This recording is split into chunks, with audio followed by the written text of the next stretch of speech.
Hello Pisces! Welcome dito sa aking channel, Kapalaran 888. Welcome guys! Alamin natin kung anong message, vibration, guidance sa inyo. Money, career, financial reading para sa lahat ng Pisces for the month of September until October 2025. So, this is for Pisces. So, na-shuffle ko na siya guys. Alright Pisces. First card natin is King of Pentacles. OMG. Queen of Pentacles. Kumuha tayo ng ibang baraha. Seven of Pentacles and Six of Pentacles. Di ko alam, na-shuffle ko na siya pero ganun pa rin yung message niya. Okay. Lovers and the Emperor. And kumuha tayo ng isa pa. Okay, Five of Pentacles. Wow.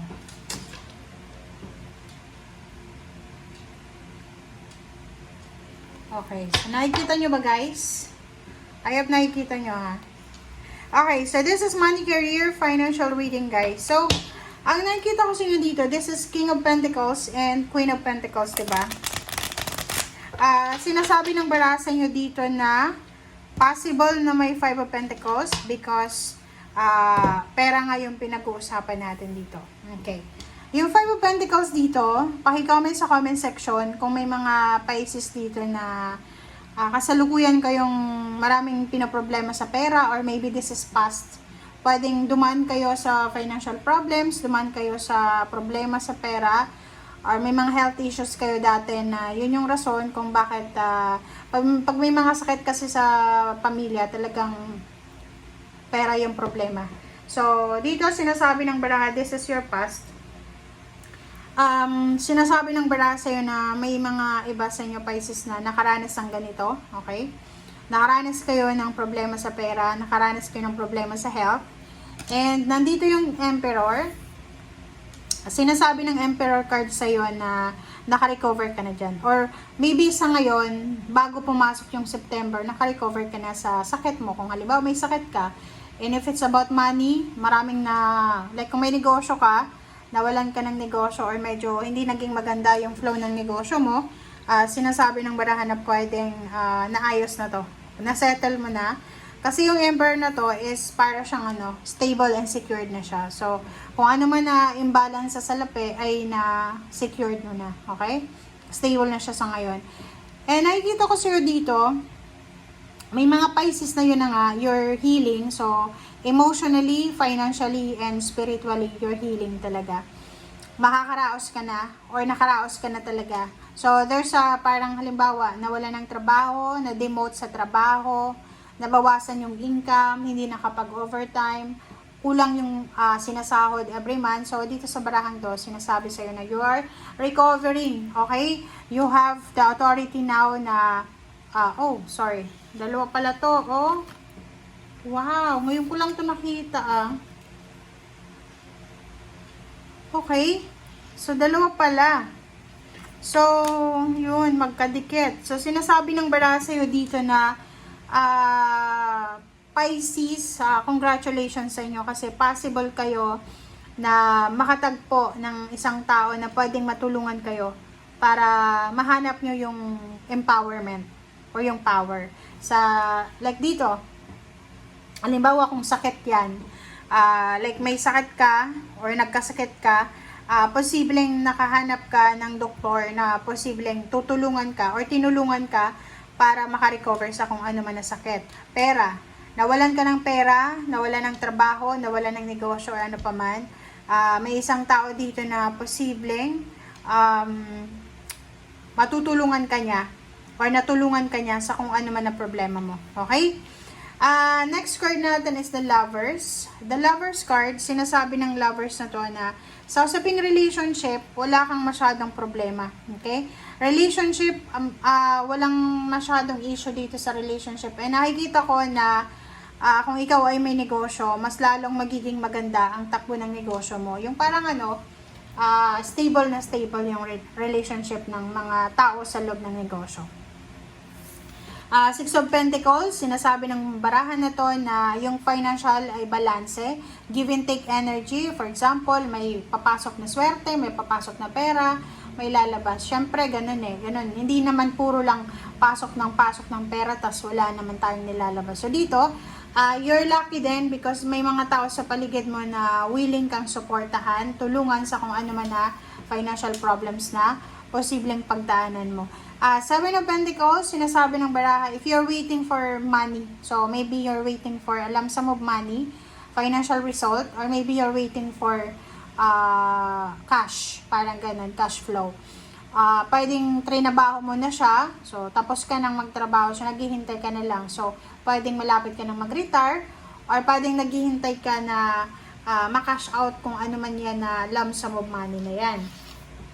And ang last dito ay King of Pentacles at Queen of Pentacles. So this is balance card. Sinasabi ng barahan na you will be super lucky and super contented kasi babae ka man or lalaki, balance yung pera dito. So mahahawakan mo yung perang ito. So pwede by the end of September and October, maybe end of October, sinasabi ng barahan na malaking halagang pera ang posibleng mahawakan mo or pwedeng maipon mo. Comment down below guys if you are resonated. So ayusin lang natin. Okay, so i-confirm ko pa siya sa ibang baraha. Ano pa ba? Ano pa ba ang pwedeng mensahe?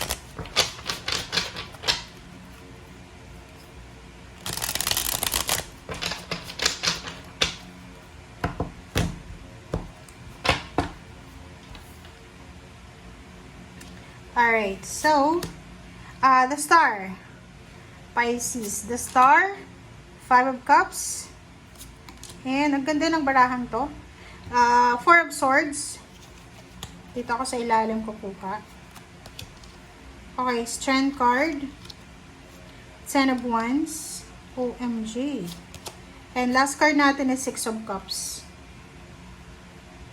Oh, wow. So, Pisces, tingnan mo yung baraha mo. Screenshot mo nga. Okay.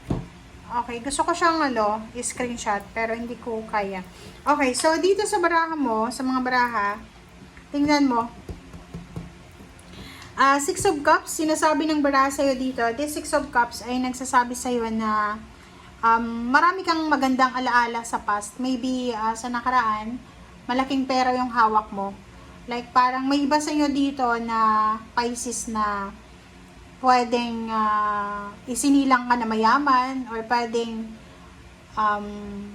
nung bata ka pa or medyo bata-bata ka pa, yung nagsimula ka pa lang magtrabaho, mataas na yung posisyon mo, malaki na yung sweldo mo. So, parang financially, naiisip mo yon, parang nag-throwback ka. Okay, this September and October, magto-throwback ka siguro sa mga past na pera na nahawakan mo. Ten of Wands, sinasabi ng baraha sa'yo dito na yon. Isa sa mga ito-throwback mo dito is about your obligations. Like, sa dati siguro, like halimbawa dati, siguro kung noon single ka pa, or noon nakalipas na to, maybe 10 years ago. 10 years ago, yun yung pinaka matagal na ha, 10 years ago. 10 years ago, siguro marami kang obligations, like ikaw yung breadwinner sa family mo, or maybe sa kasalukuyan ikaw pa rin yung breadwinner sa family mo. So sinasabi ng Strength card dito na kailangan mo daw magpakatatag. You need to be strong, you need to be courageous, kasi baka nakatadhana ka na talaga na maging breadwinner for life. So nakikita ko sa'yo dito na kailangan mo daw na maging strong, kasi maraming tao yung umaasa sa'yo. It's either pamilya mo, yung anak mo, yung asawa mo, pwedeng nakapag-asawa ka ng unemployed, or tamad, or kung ano pa man. So, nakikita natin dito na you need to be strong. Star card and Five of Cups and Four of Swords. Sinasabi ng baraha sa'yo na wala ka ng regrets eh. 'Di ba? Parang nakikita ko dito, yung mga Pisces na to is full of happiness, full of contentment. Kumbaga yung Five of Cups na to, hindi na to mahalaga. Like, halimbawa, wala kang pinagsisisihan sa lahat ng ginawa mo. Like, kung ikaw ay isang, like for example, kung isa kang teacher, tapos hindi ka nagpatuloy sa pagiging teacher and ngayon negosyante ka, hindi ka nangihinayang na hindi ka guro sa ngayon kasi you're at peace. Parang ganun. So, sinasabi ng baraha, may mga Pisces dito na makakamit nyo yung mga pangarap nyo sa buhay and you will be super, super happy and contented. And feeling achieved and feeling satisfied ka sa kung ano yung choice na ginawa mo sa nakaraan na ang result ay sa ngayon. Okay? Congratulations sa inyong lahat, guys. Ang ganda ng baraha mo. Kung makikita mo dito, di ba? Screenshot nyo. Ang sobrang ganda. Thank you, and see you again. Bye!